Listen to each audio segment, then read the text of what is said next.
And what is going on, boys and girls? It's your man right here, the one and only, the Black Avenger, aka the Black Azrael, Lee Sanders. You are checking out a all new, well, it's like two birds with one stone. It's the return of Impact Showdown, as we're kind of dubbing it that way. Those of you longtime RCWR Show fans, you get the gist of that. But we're bringing back Impact Showdown for one night only. And you know, when it comes to Impact Showdown, that means only one thing. We're covering all things TNA, as tonight for Sunday, October 4th, 2014, we are talking about TNA Bound for Glory. Just concluded a few minutes ago. I was probably only a few people that saw the price tag, a hefty price tag at that, especially in today's day and age, in today's economy. You know, the dollar can only stretch, but so far, most of us wrestling fans, we either want to put our money out there towards going to an actual event, buying merchandise, maybe grab some DVDs, shoot DVDs, etc. But to see the hefty price tag of $44.95, and that's just for standard edition, right? Or if you want higher definition, then you're going to have to pay about $54.95 or whatever. So that difficult choice to make and say, okay, am I going to check out tonight's TNA Bound for Glory pay-per-view? Hey, look, when it's all said and done, I don't know how you guys rolled. I would like to put a nice little challenge out there to you, and maybe we can tally up the results on Tuesday night's podcast.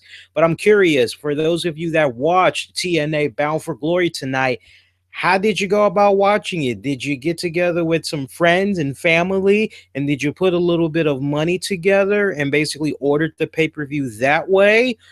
Did you check it out illegally? I want to know. I want to know. And if you're a little bit embarrassed to put your information out there, you can definitely send me a private message. All right. Twitter at the RCWR Show, Facebook, Infinity One Productions. But this guy right here paid the $44.95 to check out the pay-per-view because there was just no way in hell. I like to represent. I mean, come on. It's not every day or every month that TNA puts out a pay-per-view. Bound for Glory, their version of WrestleMania, if you will, you just got to represent, hands down. You just got to represent.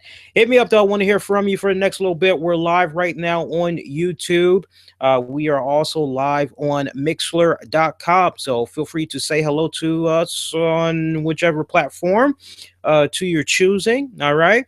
Let's jump right into it, man. I want to try to make this show be a little bit short and brief. I know some of you guys got school and work in the morning. So overall, I would have to say that this was quite an enjoyable pay-per-view event. I will definitely give it its props. Now, for those of you, and I know there is a smart bunch of you all that's out there, you all that like all things wrestling, I'm sure one of the questions that's probably going to be asked of me is, Lee, comparing this TNA pay-per-view event to what WWE did at the MSG 24 hours ago, which event to you was better? I would have to say TNA did the better event tonight. Now, some people may want to get a little bit technical and say, it's not really fair to compare, though, because that WWE event, that was a house show event. To that, I say, that's a very good point. All right. Maybe we should be comparing tonight's TNA event to when WWE gets ready to do NXT Respect. I don't know if that's really a fair comparison. Sound off on that. But I thought overall it was a very enjoyable event. Is it worth the $44.95 or the $54.95? No. And I'm going to explain to you the reason why. I'm going to give you the pros and the cons to all that. Let's start off. Let's go down the list. I'm going to do it in order. I know some of you guys like it in order. Our match. And by the way, look, if TNA did this on their YouTube channel, or if they did it on their Instagram, or however they did it, somebody let me know. But look, I didn't really appreciate ordering the pay-per-view, and I'm all excited because I'm saying to myself, okay, so we probably have some type of a pre-show or whatever before the actual pay-per-view. All right, let's see what this is going to do. And I ordered the pay-per-view, and I actually had my girlfriend watching with me the entire time, the Bound for Glory event. And it was nice getting some of her color commentating because it's rare that she watches the TNA product, but like just some of the stuff that she was saying was just very spot on. Some things I didn't even notice, but I couldn't help but feel a little bit disappointed with regards to a Bound for Glory pre-show.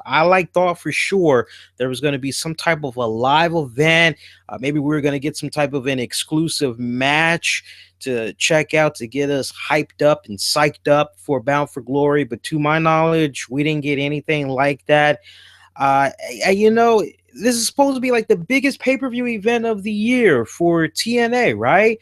But like the way it just came off, I mean, somebody correct me. If you disagree with me, let me know. But the vibe that I was getting, and I've been paying attention to the wrestling news that's been coming in all week long. I really, in previous years, when compared to previous years, this year compared to the others, it seemed like there was more of great hype, more of a great build up for Bound for Glory, more press, whereas opposed to this year's Bound for Glory seemed very scaled back right down to the pre-show. And if you were like me and you ordered the pay-per-view and you're like, okay, let's see what's going to happen here. Let's see how they're going to talk the rest of the folks into ordering the pay-per-view, right? You just couldn't help but walk away and say, man, with what little I saw leading up to the actual pay-per-view coming on, not really enough. It's not really enticing. It's not really mouth-watering to the point that that person's going to say, damn, I got to check this out. I got to make sure I order this. I can't miss this. There wasn't a sense of urgency with that. It was just basically like, okay, so what else is on? I digress. First match of the night, we got Tigre Uno taking on Manic DJZ and a newcomer in Andrew Everett. Andrew Everett making his TNA wrestling debut at tonight's TNA event.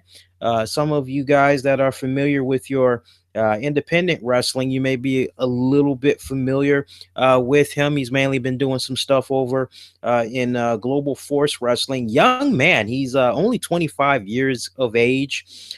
He's been a pro wrestler for a couple of years now. He actually made his debut in 2007. Yeah, so he started relatively young. Give you guys a little bit of a heads up. He did do some stuff for the Carolina Wrestling Federation promotion and the Premier Wrestling Federation promotion. But if you guys kind of recognized him, it's mainly because he's been doing a little bit of stuff over in Global Force Wrestling. I thought this was a great way to open up the Bound for Glory event. Don't even get me started on Josh Matthews and Pulp D'Angelo De Niro as far as the commentating goes. I don't have a problem with Josh Matthews, Pulp D'Angelo De Niro. What can I say? He's coming along.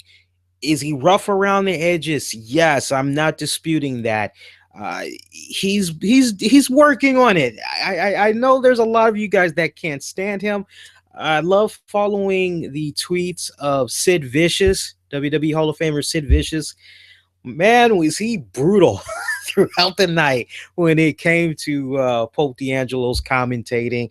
I think at one point he said something like, I would love to do a choke slam / power bomb to the Pope.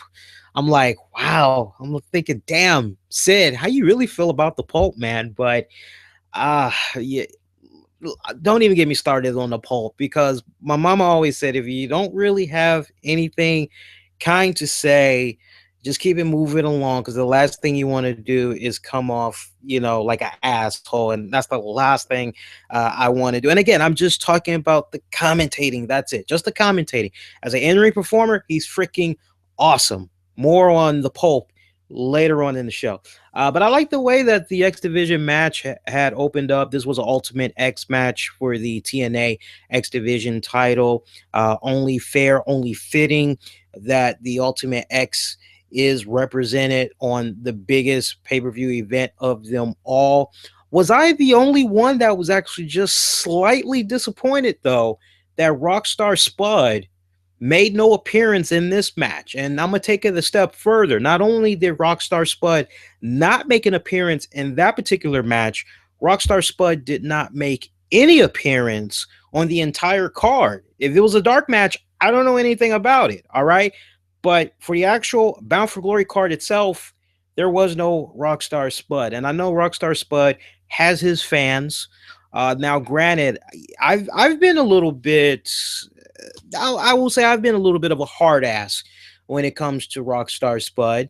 I've been very outspoken, and I'm not going to hold back. I'm not going to sugarcoat it now. I've definitely jumped out there a few times, and I still feel that way as far as looking at a guy like Rockstar Spud and saying, wow, we saw great TNA guys like AJ Styles, Christopher Daniels, Frankie Kazarian, Chris Sabin, Sting. Need I go on, right? James Storm.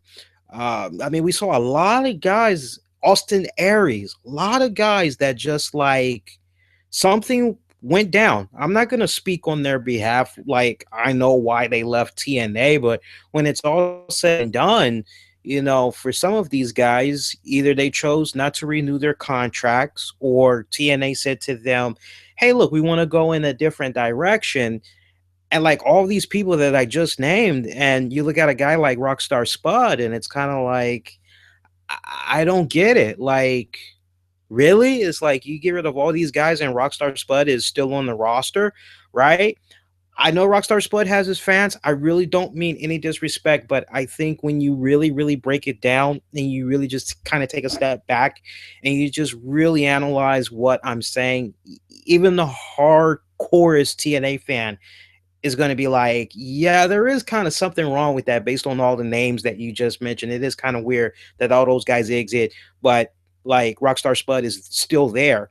And like for me, in a weird sixth sense, I kind of like give TNA props because it's like, wow, like obviously they see something kind of cool in this Rockstar Spud that maybe like me and a few others, many others aren't seeing just yet. Maybe we'll see it in due time while they're continuing to go with Rockstar Spud and keep him on the payroll, right?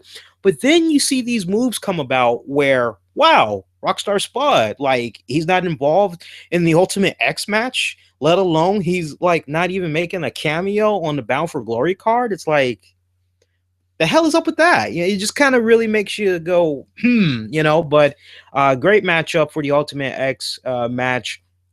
Tigre Uno retaining the Ultimate X, the X Division Championship. Great spot post-match. Stand back. There's a hurricane coming through. We actually saw Hurricane Shane Helms pop up post-match, was looking at the newly designed Ultimate X match title. I don't know why I keep saying Ultimate X match. X Division title. Let me make sure I get that right. It's a tongue twister after a while.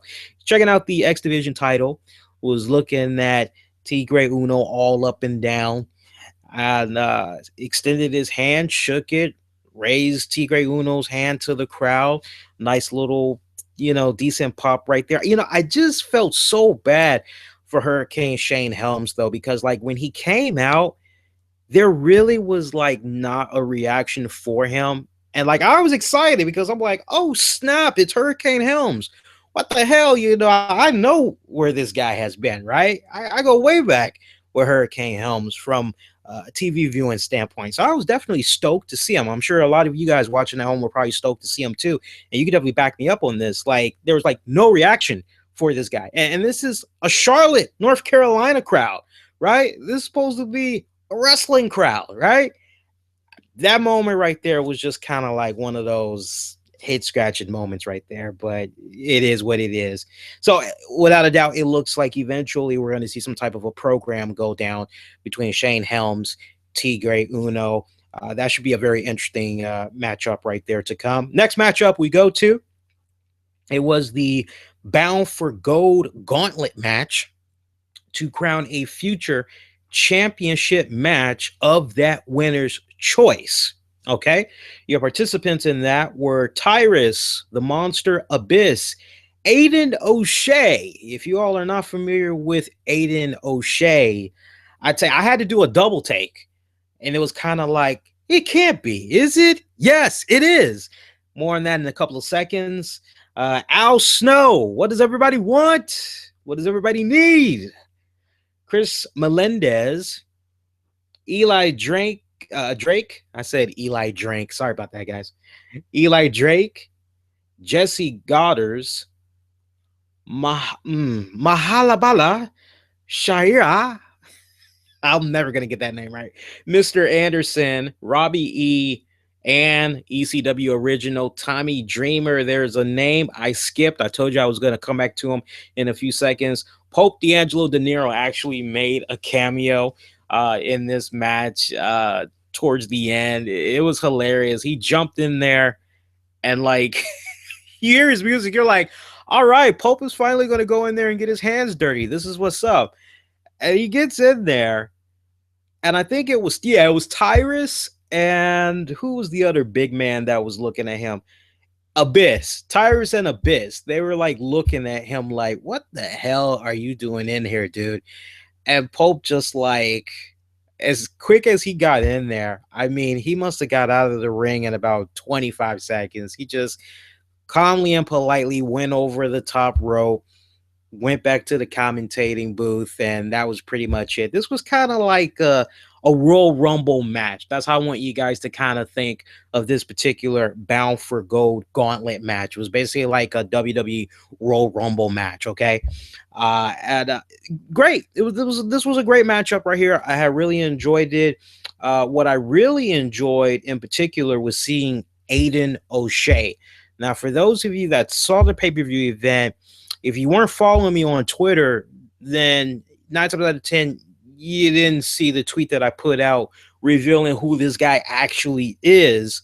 But for those of you longtime wrestlers and TNA fans, nonetheless, you knew exactly who this guy was. But if he looked very recognizable to you, you just couldn't figure out who he is, try Jay Bradley. Those of you that know your TNA guys, you've been following the product. Yes. I know you guys are like, really? Yes, that is him. And the funny part, like when you do a Google Bing search and you type in Aiden O'Shea, Jay Bradley automatically pops up. So those of you that's been following Jay Bradley on Twitter, he still has his Twitter handle, Jay Bradley PW, P as in Paul, W as in Walker. He still has that, but he also has a new Twitter account, which is the Aiden O'Shea one. So if you do a Bing or Google search, you'll be able to come across it with ease. But man, has Aiden O'Shea, I'm just going to call him Jay Bradley because I remember him as Jay Bradley. Man, has he gotten jacked. I mean, he's got body mass. He's got wider shoulders. He's got bigger arms. Nice big broad waistline. He's not fat. He's not even stocky. He just has this good muscular build. Like, I'm going to kick your ass. And that definitely like sums up this new gimmick, Aiden O'Shea, that he has, which is basically of a brawler. Like this guy's ring attire. He's got on a white wife beater shirt, suspenders on, black pants. He's got a cigar in his mouth. He's got a hat, and he's just coming out with his fist taped and all that, and he's just beating the crap out of people. Awesome. I mean, awesome. Of course, those of you longtime RCWR Show fans, you all remember the couple of times that we had the fortunate pleasure of interviewing Jay Bradley. I'll actually post a link for those of you that's checking this out on YouTube. I'll post a link down below or hot tag the video stream so that you guys can check it out when you all get a chance. And I just heard my girl scream. I hope she's okay. I'm assuming she's still enjoying the football game that's going on. I think it's the Saints taking on the Cowboys. As I saw, it was definitely a nail biter game right there. But yeah, Gracie and Jay Bradley in there. That was a good matchup. And there was a spot involving Al Snow when he came in. He had his head mannequin, and like I can't remember the people that he had tossed it to, but I just couldn't help but say to myself as I was looking at that, wow, it looks like nobody wants to get head from Al Snow. And I'm thinking, okay, let's see if the commentators are going to go there. It's pay-per-view. They can do it. And Pope D'Angelo De Niro, he just like fumbled the hell out of that spot. He said something along the lines of, wow, it looks like nobody wants to play with Al Snow's head, or he said it in a way that like it wasn't a perverted joke. You could tell he was really trying to clean it up and all that, and it was kind of like, nah, come on. It's one thing if like you're on Destination America, which is owned by Discovery Communications. I can kind of understand keeping it clean, but it's like, come on, man, it's pay-per-view. Let loose, have a little bit of fun. You know who your target audience is. Go ahead and have at it, man. But other than that, great matchup right there. Tyrus would win the Bound for Gold Gauntlet match. It was funny seeing EC3 come out saying, my man Tyrus did one fantastic job. This is why I picked him. This is why he has my back.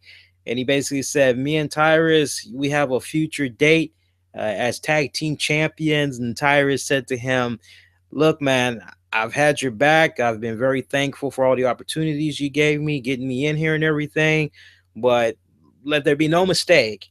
I'm not gunning after a woman's title. I'm not gunning after the tag team belts. I'm not gunning after the King of the Mountain title. What I'm coming after is the World Heavyweight title. So Tyrus being nice and firm and very direct. Tyrus was getting a lot of boos and a lot of heckling up until he said, hey, I'm coming after your title. Should you still be the champion? I'm coming after you. So only then did he get a nice little pop. And, as somebody that's been a fan of Tyrus since he was in the WWE under the moniker Brodus Clay, for the longest time, I just always felt since I was watching Tyrus and TNA, I couldn't help but kind of say, and me and my buddy Marcus were like saying this like over and over the past couple of months, like, what is going on with Tyrus? When is this like, because he's a decent wrestler. It's not like he's boring or anything like that. He could put on some rather entertaining matches. And the tail end of his career in the WWE, I love the work that he was doing in NXT when he was having a program there with Adrian Neville, for the NXT title. I thought that was some of like his best stuff to date. And I was just dumbfounded when WWE had released him. I'm like, what the hell, And like ever since he's been in TNA, he's just basically been Ethan Carter III's shadow. Now look, I know this stuff isn't real life and all that. I know everything is happening from a booking, a storyline standpoint, but like if you've been watching Brodus Clay / Tyrus for as long as I have, you definitely couldn't help but kind of feel that frustration. Like, okay, so all this guy is just a shadow. He's like, he's not talking. It's rare that he has a couple of matches. It's like, what the hell's going on here?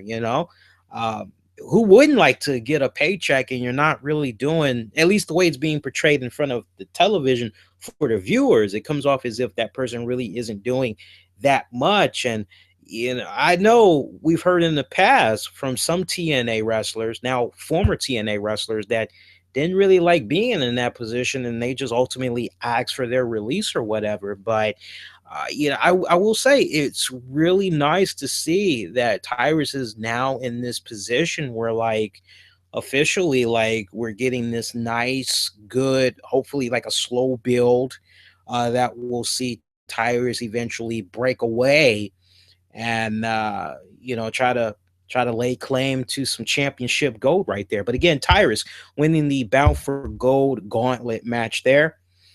Wolves retained their TNA World Tag Team titles over Brian Myers and Trevor Lee.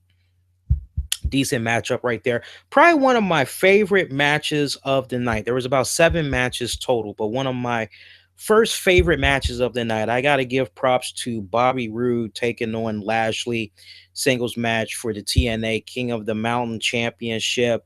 Lashley was getting a couple of heckles, chants from the crowd as he came out to some new in-ring gear. He was pushing red, I think black armbands, yellow tights, and he had a black headband around his head. And there was actually a chant going on at one point where the fans were chanting Bobby's headband. It did look very awkward. I wasn't quite sure why he was wearing it. I guess the heckling got to him because eventually he did take the headband off. If you guys like a good old fashioned, like as far as this particular match goes, if you like a good old fashioned technical, nice, good pace wrestling type of match, this was the match for you. I put a tweet out. I say, Bobby Roode, Lashley, this is definitely going to be a classic matchup. And if you like remember those few times that these guys had locked it up, if I'm not mistaken, I do recall a time where Rude had actually defended the TNA World Title, if I'm not mistaken, against Lashley. And then I think there was it went vice versa. When Lashley was the TNA champion, he defended it against Bobby Roode those couple of times there. What was it, like 3 encounters that they had last year, wasn't it, guys? At some point last year.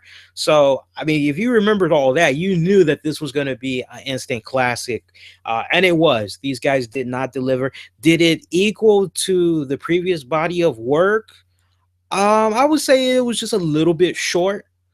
But like when you look at all the times that these guys locked it up, you could definitely put what they did tonight kind of right up there with what they did. But like as far as like just looking at the number scale from like least to favorite, I would have to kind of put this one a little bit more towards the bottom of the list. No disrespect to both participants, as it was all around a great match, but it wasn't quite as up there as what they did previously. Bobby Roode retaining the TNA King of the Mountain Championship belt. Gail Kim, she retained her TNA Knockouts title. You know, I just got to be honest for this particular match here. I don't know if it's maybe because I've seen Gail Kim and Awesome Kong lock up so many times that like it's kind of hard for me to like really go into a Awesome Kong Gail Kim match and go, okay, I'm gonna be very excited because like I've seen these two girls lock up so many times. I don't seen these girls throw everything and the kitchen sink out there. You feel what I'm saying? It's kind of like, okay, like how are you gonna like surprise me now? How are you gonna top the other times that you all had locked up, you know? And if I were to be brutally honest, and I know I'm gonna probably piss off Gail Kim fans, I know I'm probably gonna piss off Awesome Kong fans, but I just gotta speak from the standpoint of I've watched both of these women for a lot of years now. Honestly, this wasn't the best encounter that I saw of the two. I'm just really saying this is not the same Awesome Kong from previous years. And I don't know if that's really the result of the number of injuries she sustained, combined with the amount of weight that she's gained, combined with the fact that she's older now. Um, I'm still amazed that just several months back, Awesome Kong was doing the DDP yoga. She was in great shape. I mean, like when you see the pictures, you're like, wow, that was Awesome Kong at one point. I mean, she looked like a totally like, and she just looked so vibrant and just, you know. And when I saw the little bit of matches that she was doing with that small frame that she was pushing, mainly in the Shine Wrestling promotion, she just seemed to be a lot more quicker. She seemed to have more of an offense. I don't know. Ever since she picked up the weight again and all that, it's just the quality when I compare it to the previous years, and that says a lot because the Awesome Kong that I remember in the previous years was a lot bigger than what we have with Kong now, and she was still able to put out there some pretty good, well-round, solid matches. Wasn't the best that I saw of these two girls. I don't know how some of you guys feel. And look, this is just my opinion, okay? Some of you guys, you can be screaming at me like, no, no, no, no, you're so freaking wrong. And it's like, it's just my opinion. Don't have a cow, man, all right? It's just my opinion. You know, I'm not saying it's the be all, end all. You know, I'm just stating my 2 cents to each its own. And of course, if you disagree with what I'm saying, I'd love to have a healthy debate or discussion with you, all right? And if you're that passionate, you know, hey, maybe we need to bring on the show and you can air out your grievances and all that. But again, Gail Kim retaining the TNA Knockouts Championship. And I also want to say this before we move along. Just my personal preference, I really feel that I don't know. I kind of get the vibe that, like, for Bound for Glory, I just kind of get the impression that, like, as far as TNA creative went, kind of get the impression that, like, maybe, just maybe, they kind of wanted to go with a match that, like, will definitely get a lot of attention, will be buzzworthy throughout social media. And, like, maybe that's why they decided to go in this direction. But quite honestly, I will go on record and say I think it was a huge mistake for TNA to take the Knockouts title off of Taryn Terrell. Honestly, I think she, and just the whole great thing that she had going on with Dow House, I think we should have seen probably Taryn Terrell take on Gail Kim and Awesome Kong in a triple threat match for the Knockouts title, or maybe it should have been Gail Kim, Taryn Terrell, Awesome Kong, Brooke Tessmacher. You know what I'm saying? Just my 2 cents with regards to that. But I definitely feel at this point, up to this point, Taryn Terrell still should have had the Knockouts title. She should have never lost it. Kurt Angle making his return from neck surgery, I guess. He had a tumor removed from his neck area. He returned to take on Eric Young in a no DQ match. Great seeing the Olympic gold medalist. Looks better than ever. Looks pretty healthy. Kurt Angle, bless his heart for getting in there, wrestling again. Uh, to me, he just seemed like he was struggling a little bit. It seemed like he was kind of, I don't know if he was maybe fighting against Father Time, or maybe he was just a little bit rusty. I don't know. I don't know, but he seemed a little off tonight. Seemed a little off, but not off in a way that would make you go, this match is boring. This match was really good against Eric Young. Nice, good classic matchup. Remember one of the last times that Eric Young and Kurt Angle had locked it up. Eric Young, he beat like the holy crap out of Kurt Angle, and then, like, storyline wise, which still just kind of like makes me scratch my head to this day. Like, rather than Kurt Angle kind of come out and sell that beating that he took from Eric Young, we find out Kurt Angle had to go away for a little bit, get a little bit of surgery done and all that. But, eventually he'd come back. And, it's great to see Kurt Angle is back. And I have a feeling that this move was done in particular to try to help really increase the awareness and uh, the buzz for Bound for Glory. Hey, Kurt Angle's returning, and I'm sure just from that standpoint, a lot of people, maybe that would be enough. Hopefully, is what TNA is thinking. Maybe it'd be enough for them to want to check out the pay per view just to see how Kurt Angle is doing and everything. But just the notion that's now out there that Kurt Angle is not gonna be resigning with TNA when his contract expires. I mean, he's been very vocal about this in a recent radio interview. I mean, so it's out there. There's no going back and saying, they were lying or whatever. Just the fact that he put that out there. If I'm TNA, I just can't help but go, well, if this guy's leaving, like, well, why are we giving him press? Why are we putting him in these matches? If anything, maybe we should just have him remain off television until we can iron out some type of a deal, or maybe he'll do some type of an extension with us or whatever. I don't know. I just kind of question. I don't know. On the one hand, it kind of feels like TNA was just trying to do everything that they could to, like, really load up Bound for Glory, but then at the same time, it's kind of like, if somebody is leaving, then why are you going to give them all this TV time? No disrespect to Kurt Angle. Love Kurt Angle. Phenomenal wrestler. Phenomenal athlete.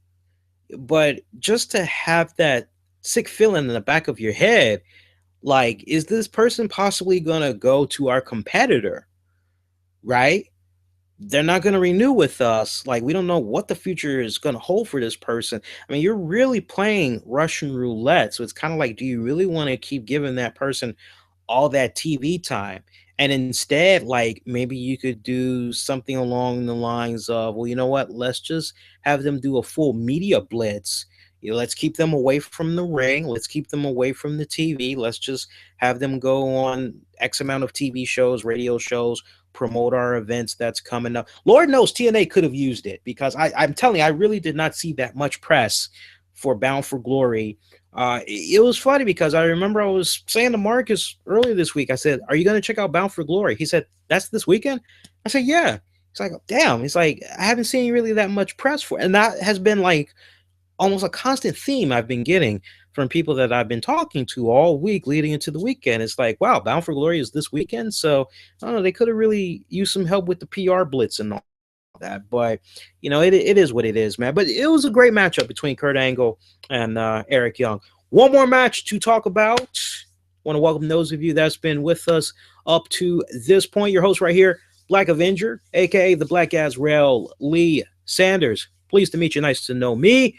You're checking out a special RCWR show. It's our Impact Showdown edition, as we're covering TNA Bound for Glory. Be sure to follow me on Twitter at the RCWR Show. Facebook, Infinity One Productions. That's with an E, spell out one, Infinity One Productions. Want to thank the good amount of you guys that's checking us out on YouTube right now. Interact. Let me know what you had thought about the TNA Bound for Glory event. Want to also give a shout out to those of you that's checking us out on the Mixler platform. Don't forget, we're also on there as well. Going to be doing a lot of exclusive content for that respective platform. We're about 38 minutes in. We're going to wind it on down and see if we can pull up any reactions from you guys for tonight's event. All right. Triple threat match. Originally, it started off announced as a one-on-one match. Drew Galloway taking on Ethan Carter III for the TNA World Heavyweight title. A lot of us, I know I was there, kind of going, surely there's going to be another name added to this, because if this is your main event, this really ain't enough. And then we kind of heard that, oh, well, Jeff Hardy's going to be a special referee. And it's kind of like, well, better be safe than sorry. But, it's still not enough. We need a little bit more. I'll give it a week or whatever. And I don't know if maybe TNA kind of got a little bit of feedback from social media. And it was kind of like, they're not really liking that matchup. And it's like, well, let's change it then. But we got Matt Hardy added in there, and then it became a triple threat. So we had Matt Hardy taking on Ethan Carter III, taking on Drew Galloway for the TNA World Heavyweight title, with Jeff Hardy being the special guest referee. Remember, Ethan Carter III has acquired the services of Jeff Hardy. Where do I even want to be? Great main event match, first of all. Great main event match. When I look at the entire card of the night, I got to give it up to Bobby Roode, Lashley.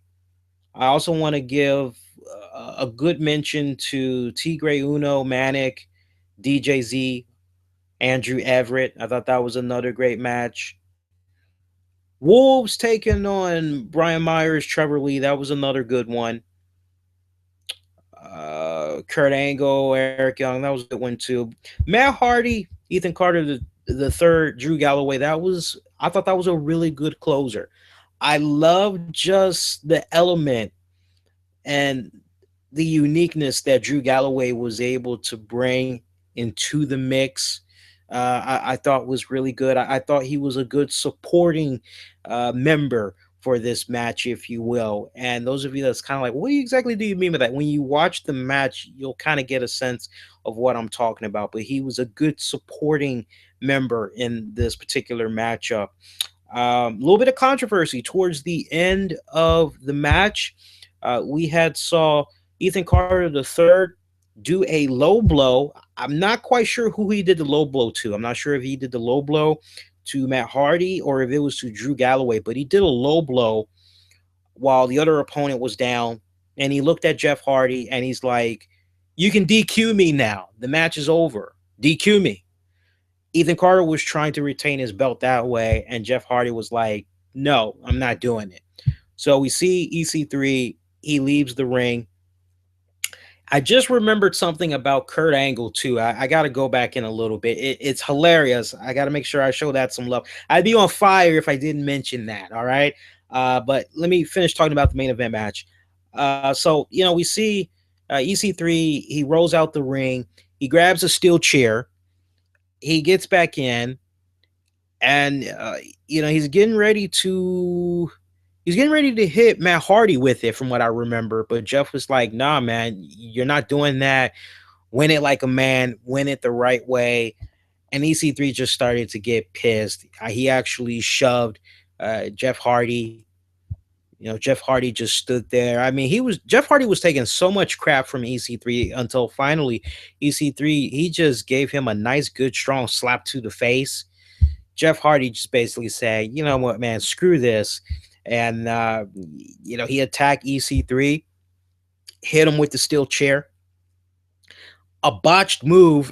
I mean, I think somebody probably made the GIF image of this, but like Jeff Hardy like went for the kick to the stomach so that he could do the twist of fate.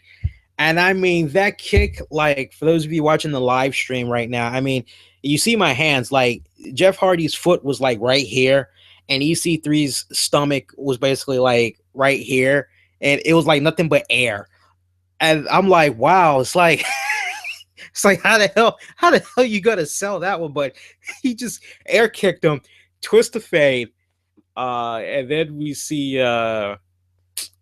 Drew Galloway, he started to come around. Matt Hardy took him out with a twist of fate, and he actually pinned Drew Galloway. So there's your first little controversial move right there.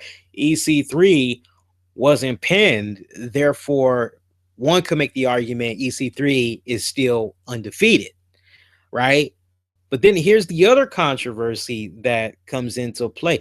This just really comes off as if the referee was just downright freaking biased, that he had an agenda like to screw EC3 out of the championship belt. But no matter what the case is, Matt freaking Hardy is the new TNA World Heavyweight Champion. I'm ecstatic for it, man.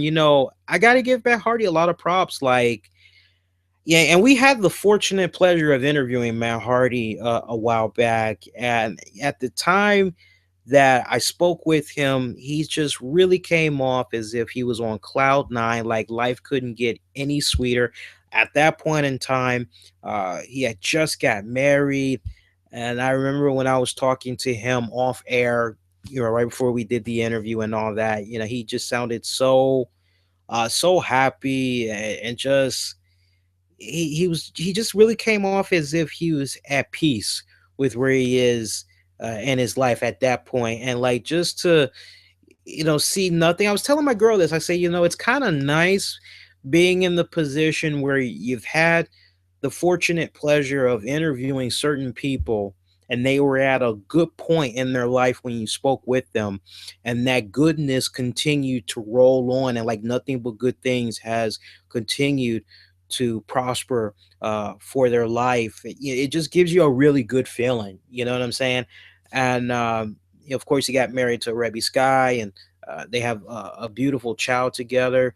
It's just an awesome moment, especially when you think about those dark periods there in Matt Hardy's career and all of that, and just how he has been able to bounce back from all of that, and his previous demons and all that. He just really seems like he's in a really good, awesome place. And yeah, he's won titles from various promotions and all of that. And I know that there's some people out there that want to make their little jokes about TNA and all of that, but I mean, love it or hate the promotion, in a lot of parts, TNA is still recognized as one of those top 5, top 6 promotions. You know what I'm saying? And for him to have the bragging rights, hey, I was a world heavyweight champion. I think that's awesome. I think that is so freaking awesome. If you ask me for my honest opinion, do I feel that EC3 should have lost the belt? Honestly, I and this is where I'm wrong, and my girl was right. She was like, "You didn't see that coming?" I said, "No." I told her straight up. I said, "No." I thought for sure EC3 was going to walk out with the title. She's like, "You didn't see that?" I was like, "No, I didn't see that move happening." And I told her, I said, "I think we now have controversy though, because my whole thing is, okay, is this going to stick? Is Matt Hardy going to be able to keep the title going into the next batch of TNA tapings? Because I don't know. I just kind of got this feeling from just a writing standpoint that EC3 can come out on the next episode of Impact Wrestling and basically, some kind of weird clause where, basically the title is still his. I don't know. It should be interesting to see. Please don't give any spoilers, because I know sometimes TNA, they tape their shows while they're doing a pay-per-view or whatever. We'll find out just how everybody else will find out in due time. But in the meantime, I'm ecstatic, proud for Matt Hardy, well deserved. And I just think it's awesome. It's nice to kind of look at certain guys like a Matt Hardy and just see how they're following in the tradition of like other tag team specialists that would eventually go on to be a world heavyweight champion. Like Edge and Christian, like, and they said this on the Stone Cold podcast. These guys got to be like the only tag team in history that like both went on to become a world champion, right? And that's pretty badass. But now you can definitely put the Hardy Boys in that same conversation with Edge and Christian. Jeff Hardy won the top prize, in the WWE, and he won the top prize in TNA, and now you have Matt Hardy following in those same footsteps. Man, it's pretty badass. Overall though, I thought tonight was a very solid show. The crowd, Kurt Angle. I'm gonna forget this. I gotta put this out there. I gotta go back a second. Great spot with Kurt Angle, Eric Young. Again, that was a no disqualification match. Real quick, there was a hilarious ass spot where the two of them were fighting outside of the ring. And all night long, the camera kept like coming in on this guy dressed as Captain America, and he had a shield. It was freaking badass, right? It's like, wow, somebody's ready for Halloween. It's nowhere near the damn 31st of October, but somebody didn't give a damn. They're ready for Halloween. They want it right now. And like, he has the shield, and he just kept, and like, you just couldn't help but go, Kurt Angle, the real American hero. And you're like, oh, use the shield, use the shield. And after a while, you start hearing a unanimous chant from the Charlotte crowd. They're like, use the shield, use the shield, use the shield. And you see Captain America, he's just standing there, and he's like, here's my shield. And I'm telling you, if that would have been like a WWE house show or any other independent promotion, they probably would have gone there. And I was just like, kind of scratching my head going, come on, use the shield, use the shield. Why won't you use the shield? At least grab the shield, test it out, see if you can, definitely smack whoever upside the head with it. And, it's not going to be that serious. But talk about a missed opportunity right there. It would have been badass to see Kurt Angle just grab the shield, look at it, hit a pose or whatever, and then just wham over the head of Eric Young. That would have been badass. Charlotte crowd, though, for the most part, yeah, I give them credit. It was a decent crowd. A lot of quiet spots, but for the most part, they were a decent crowd. But my top three matches, I know I named pretty much half the card that I enjoy, which is about right. But like, if I were to really home in on my top three favorite matches, I got to give it up to Matt Hardy, Ethan Carter III, Drew Galloway. I also have to give it up to Kurt Angle, Eric Young, Bobby Roode, and actually, you know what? Let me go back. Scratch that. Main event match. That's my number one. My number two is Bobby Roode and Lashley. And I got to go with the Wolves. I got to go with the Wolves taking on Brian Myers and Trevor Lee. I thought that was another good one.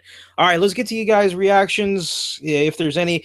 Look, if I don't get to your comments, I probably don't see them. I like to try to get to as many comments as possible because this is my favorite part of the show and all that.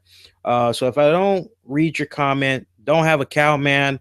I'll definitely respond to you as soon as I see whatever comments are coming in. I'm usually pretty good catching up on the comments after we're done doing the recording and all that. Let's see what we got here. Penance John, appreciate the support, man. Let's see what we got right here. No, as it stands right now, I only see one comment coming in. So if you guys are saying something, I'm not seeing it right now.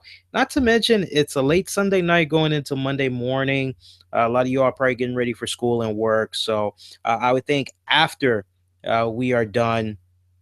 Well, no, Dre, I see what you're talking about. Dre brought up a very valid point almost an hour ago. He said Matt Hardy was a ECW world champion in the WWE. Um, for me personally, to each its own. But for me personally, I don't really recognize that title, and I'm gonna tell you the reason why. Because that wasn't the true ECW brand. I mean, at this point, I know for a fact 'cause I remember it. I remember Paul Heyman. Um, I think even Matt Hardy spoke about it at one point. Um, Elijah Burke, aka the Pope, D'Angelo De Niro. A lot of people had expressed frustration over how watered down ECW had became when WWE had decided they wanted to bring it back. At that standpoint, let's be honest, WWE, they worked out this deal where they were able to bring in additional um, airtime for wrestling. They decided, well, why not bring back the ECW brand, but let's clean it up a little bit, and let's. It's definitely nowhere near what Paul Heyman had envisioned. So, with all due respect to Dre, and people that are thinking, well, wait a minute, Matt Hardy was an ECW World Heavyweight Champion in the WWE. You know, I for me, teach its own. But for me personally, I don't recognize that. If it was the original ECW brand, still under Paul Heyman, before it went down under and all that, and Matt Hardy was a champ, I would definitely go there. But God, that's something I just want to forget about because it was just kind of rough. The best thing, just to, I hate getting sidetracked like this. I'm sorry, guys, but I think honestly one of the best things that came about from the ECW brand, hands down, CM Punk, hands down, CM Punk, and that was courtesy of Paul Heyman. That was probably the only really good thing that came out of that. Not to mention the Extreme Expose with Layla, Brooke Tessmacher, Kelly Kelly. I thought those were my two favorite highlights of the night. To each its own. All right, but no, I don't really see any comments coming in. So I guess on that note, we can go on ahead and we can shut it down and let you guys know that our next wrestling coverage. Let me see. I think at this point we're going to come back on the air on Tuesday, September 6th. That's going to be our radio podcast edition of the RCWR show. You can catch that live 10 p.m. Eastern only on Spreaker.com. We'll talk about this week's WWE Raw, which should be an interesting one, as Brock Lesnar will be returning on the Raw brand. Also hearing rumblings that The Undertaker will be popping up on there. We'll also cover the very latest in wrestling, entertainment headlines. You know how we do it on the Tuesday night edition of the RCWR show. So make sure you join us for that one. And then I'm on the fence. I don't know if we're going to do it, but I kind of think we will. We'll do a special reactions edition of the RCWR show on Wednesday, October 7th. To cover the WWE NXT Respect event that's going to be coming about. That should be phenomenal. Remember, we're going to have that solid Iron Man match or Iron Woman match that's going to be coming about with Bayley defending the NXT women's. That should be freaking phenomenal right there. I'm looking forward to that one. For all the very latest in wrestling news and beyond, be kind, rewind, check out previous episodes that you might have missed, available on multiple platforms such as iTunes, Spreaker, Stitcher, TuneIn Radio, iHeartRadio, Mixler. We're all over the place. Use the keywords of the RCWR Show. Befriend me on Twitter at the RCWR Show, Facebook, Infinity One Productions. If you miss all that, check out the links in the episode description below. YouTube, thank you guys so much. Mixler, thank you guys so much. Special shout out to those of you that's going to be checking out this recording or scooping this up on the downloads. We'll do this again for you guys. We'll see you for our next edition of the RCWR Show, Tuesday night, September 6th, 10 p.m. Eastern on Spreaker.com. That's going to do it. Good night. Good morning. Adios.